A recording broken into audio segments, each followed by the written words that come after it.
በባንኮችና በጥቁር ገበያ መካከል ያለው ሰፊ ልዩነት ቀጥሏል። የኢትዮጵያ ንግድ ባንክ የምንዛሬ ዋጋ ተመን ላይ ጭማሪ አድርጓል።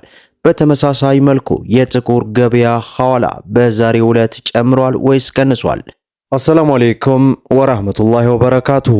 ሰላም ጤና ይስጥልን ክብራትና ክብራን አድማጭ ተመልካቾቻችን ሁሉ ሰላም ሁሉ መልካም፣ ከኛ ጋር ሁሉ ሰላም ነው። ዛሬ ህዳር 30 የመጨረሻ ቀን 2018 ዕለታዊ ወቅታዊ የምንዛሬ ዋጋ በዛሬው ዕለት በጥቁር ገበያ ጨምሯል ወይስ ቀንሷል? የ18 ሀገራትን መረጃ ይዘናል። እንዲሁም የኢትዮጵያ ንግድ ባንክ በትላንትናው ዕለት የምንዛሬ ዋጋ ተመን ላይ ጭማሪ አድርጓል። ምን ያክል ጨምሯል? የሚሉትን የስድስት ሀገራትን መረጃ አካተን ወደ እናንተ ልናደርሳችሁ ሰዓታችንን ጠብቀን ተገኝተናል። በዛሬው ፕሮግራማችንም እንግዲህ የአሜሪካ ዶላርን፣ የካናዳ ዶላርን፣ ዩሮን፣ ፓውንድ ስተርሊን፣ የባህሬን ዲናር፣ የሳውዲ ሪያል፣ የዱባይ ድርሃም፣ የኩዌት ዲናር፣ የጆርዳን ዲናር፣ የኦማር ሪያል፣ የአውስትራሊያ ዶላር፣ የእስራኤል ሽክል፣ የስዊስ ፍራንክ፣ የቻይና ዩዋን በዛሬው ዕለት በስንት ሲመነዘሩ ውሏል የሚለውን በተለይ የብሔራዊ ባንክ የምንዛሬ ዋጋ ተመን ጭማሪ ማድረጉ የጥቁር ገበያ ሐዋላ ላይ ከትላንቱ ጨምሯል ወይስ ቀንሷል የሚሉትን የጨመሩ ሀገራቶች ካሉ የቀነሱም ሀገራቶች ካሉ አንድ ባንድ ወደ እናንተ እናደርሳለን። ሁላችሁም ቪዲዮን ላይክ በማድረግ ጀምሩት እያልኩ በዛሬው ዕለት አንድ የአሜሪካ ዶላርን ስንመለከት 182 ብር ከ75 ሳንቲም ሲመነዘር 100 የአሜሪካ ዶላር 18270 የኢትዮጵያ ብር በጥቁር ገበያ ሲመነዘር እንደሚውል ዌብሳይቱ በዚህ ሰዓት በዚህ ደቂቃ አስነብቦናል ማለት ነው። ሌላው ፓውንድ ስተርሊ ነው።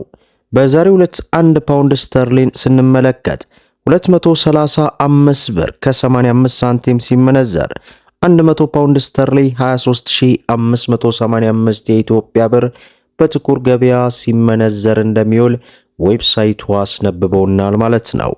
ሌላው የካናዳ ዶላር ነው።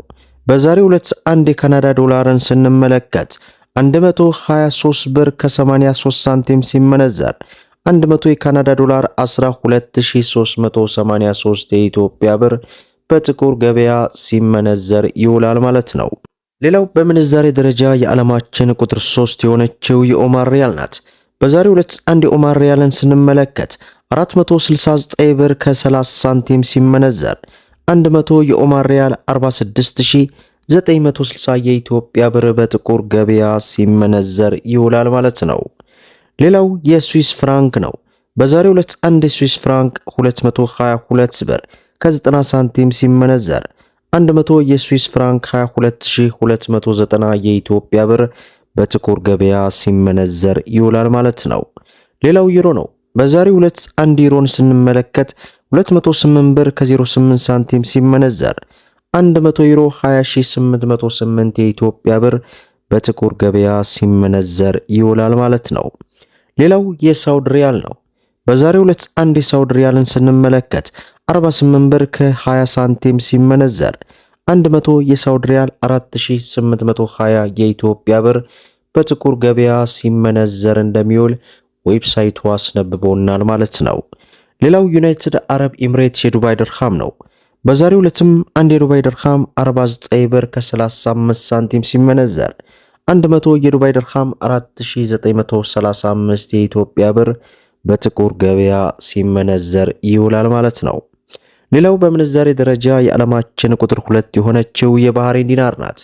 በዛሬው ዕለት አንድ የባህሬን ዲናርን ስንመለከት 479 ብር ከ15 ሳንቲም ሲመነዘር 100 የባህሬን ዲናር 47915 የኢትዮጵያ ብር በጥቁር ገበያ ሲመነዘር ይውላል ማለት ነው። ሌላው የአውስትራሊያ ዶላር ነው። በዛሬው ዕለት አንድ የአውስትራሊያ ዶላር 116 ብር ከ89 ሳንቲም ሲመነዘር 100 የአውስትራሊያ ዶላር 11689 የኢትዮጵያ ብር በጥቁር ገበያ ሲመነዘር ይውላል ማለት ነው። ሌላው በምንዛሬ ደረጃ የዓለማችን ቁጥር 1 የሆነችው የኩዌት ዲናር ናት። በዛሬው ዕለት አንድ የኩዌት ዲናርን ስንመለከት 590 ብር ከ70 ሳንቲም ሲመነዘር 100 የኩዌት ዲናር 59000 ከ70 ሳንቲም እየተመነዘረ ይውላል ማለት ነው። ሌላው የቻይና ዩዋን ነው። በዛሬው ዕለት አንድ የቻይና ዩዋን 23 ብር ከ20 ሳንቲም ሲመነዘር 100 የቻይና ዩዋን 2320 የኢትዮጵያ ብር በጥቁር ገበያ ሲመነዘር ይውላል ማለት ነው። ሌላው የእስራኤል ሽቅል ነው። በዛሬው ዕለት አንድ የእስራኤል ሽቅልን ስንመለከት 52 ብር ከ09 ሳንቲም ሲመነዘር 100 የእስራኤል ሽቅል 5209 የኢትዮጵያ ብር በጥቁር ገበያ ሲመነዘር እንደሚውል ዌብሳይቱ አስነብቦናል ማለት ነው። ሌላው እንግዲህ የኢትዮጵያ ንግድ ባንክ በትናንትናው ዕለት የምንዛሬ ዋጋ ተመን ላይ ጭማሪ ማድረጉን ተመልክተናል። በዚህም አንድ የአሜሪካ ዶላርን 151 ብር ከ60 ገዝቶ 154 ብር ከ64 ሳንቲም እየሸጠ ይገኛል። ፓውንድ ስተርሊን ስንመለከት 198 ብር ከ38 ሳንቲም ገዝቶ 202 ብር ከ35 ሳንቲም እየሸጠ ይገኛል። ዩሮን ስንመለከት 176 ብር ከ50 ሳንቲም ገዝቶ 180 ብር ከ03 ሳንቲም እየሸጠ ይገኛል። የስዊስ ፍራንክን ስንመለከት 184 ብር ከ98 ሳንቲም ገዝቶ 188 ብር ከ68 ሳንቲም እየሸጠ ይገኛል። የኩዌት ዲናርን ስንመለከት 484 ብር ከ60 ሳንቲም ገዝቶ 494 ብር ከ29 ሳንቲም እየሸጠ ይገኛል። የቻይና ዩዋንን ስንመለከት 21 ብር ከ04 ሳንቲም ገዝቶ 21 ብር ከ64 ሳንቲም እየሸጠ ይገኛል። የዱባይ ድርሃምን ስንመለከት 41 ብር ከ28 ሳንቲም ገዝቶ 42 ብር ከ10 ሳንቲም እየሸጠ ይገኛል። የሳውዲ ሪያልን ስንመለከት 40 ብር ከ40 ገዝቶ 41 ብር ከ21 ሳንቲም እየሸጠ እንደሚገኝ የኢትዮጵያ ንግድ ባንክ ዕለታዊ ምንዛሬ ዋጋ ተመን ይህን ይመስላል ማለት ነው። በተለይ እንግዲህ ከተለያዩ የዓለም ሀገራት ሆናችሁ ገንዘብን በኢትዮጵያ ንግድ ባንክ ስትልኩ ካለው የምንዛሬ ዋጋ ተመን ላይ ጭማሪ በማድረግ ያ ማለት አንድ የአሜሪካ ዶላርን እንግዲህ ወደ 165 ብር አካባቢ ተመንዝሮ ይሰጣችኋል ማለት ነው። ይህ ዳጎስ ያለ ሽልማት እንግዲህ ለ3 ወራት ያክል ቀጥሏል ማለት ነው። እንደምታውቁት የምንዛሬ ዋጋ ተመን ልዩነት መምጣቱ በተለይ የጥቁር ገበያ ሐዋላን እንግዲህ ያጠፋዋል ቢባልም እንግዲህ ባለበት እንዲቀጥል አድርጎታል። በተለይ በባንኮችና በጥቁር ገበያ መካከል ያለው ሰፊ ልዩነት እየጠበበ የመጣ ቢመስልም አሁን ላይ በመጠኑም ቢሆን እንግዲህ ሰፊ ልዩነት ሊያመጣ ይችላል የሚሉ ስጋቶች አሉ። ዞሮ ዞሮ የጥቁር ገበያ ሐዋላ እንግዲህ መስፋቱና መነሳቱ በሀገራችን ኢኮኖሚ ላይ ከፍተኛ የሆነ አሉታዊ ተጽዕኖ አለው።